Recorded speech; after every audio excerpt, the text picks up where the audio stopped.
Yon mga boss, tira-tirang chokes to go, naiwan lang sa rep. So sayang naman. Sinahog ko na dito sa gulay na munggo mga boss. So mas masarap to.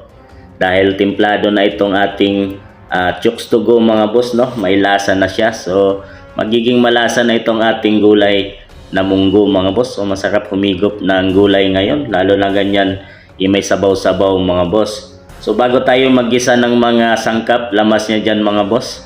Yan ang ating chokes to go na nakatambay lang doon sa rep mga boss dahil nagsawa na siguro yung mga kasama ko dito sa bahay.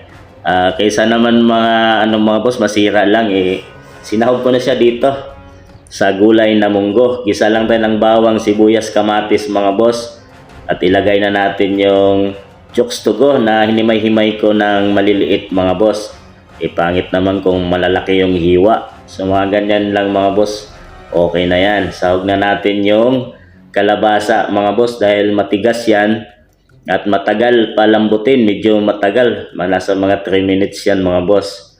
Lagyan natin ng pampalasa. Magic sarap. Nasa inyo kung di kayo maglagay mga boss. At itong patis mga boss para habang ginigisa pa natin malasa na talaga yung ating gulay dyan na kalabasa mga boss. Di ko alam kung anong tawag sa inyo nito mga boss, no? Pero hindi ko rin kilala. Yung gulay na yon para siyang alugbati mga boss. Pero parang hindi. Doon yan sa taniman ko mga boss. Papakita ko sa inyo mamaya. Yan, ilagay na natin yung munggo mga boss na pinalambot na natin bago natin gisahin yung ating mga sangkap. Ito pala yung aking mini garden mga boss, no? Dito sa tabi ng aking bahay dyan. May bakanting lote pa dyan mga boss na nakatiwang-wang lang kaysa naman tinaniman ko ng mga kung ano-anong gulay lang na maisip ko dyan mga boss. Yan sa labas ng bakod inilira ko yung mga papaya dyan mga boss. Ayan, may bunga na nga itong naunang puno at saka may mga sili tayo dyan mga boss.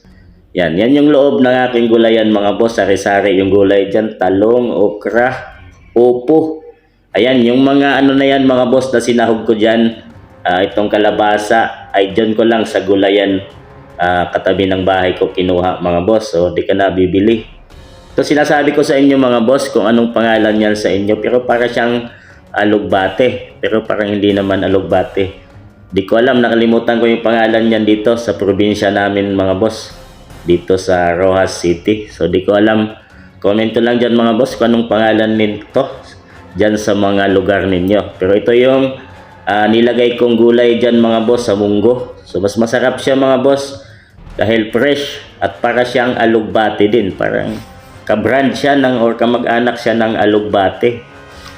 So yan na mga boss. Kaya na sinabi ko, marami tayong manok na native dito sa probinsya. So nandyan din yan sa mga vlog ko mga boss, no, na nakatay na natin yung iba dyan at ginawa nating tinulang manok. At nakita nyo naman yung papaya kanina at yung dahon ng sili. Yun ang sinahog ko dun mga boss. Ayan, luto na nga mga boss ang ating gulay na munggo na may halong chokes to go. So masarap to mga boss. Bago nyo patayin yan, itimplahan nyo muna. Depende sa panlasa ninyo mga boss. So ayan na nga.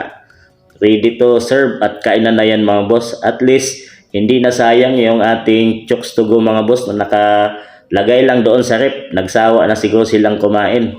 At iniba ko naman yung loto mga boss para makain na rin nila. May sabaw pa.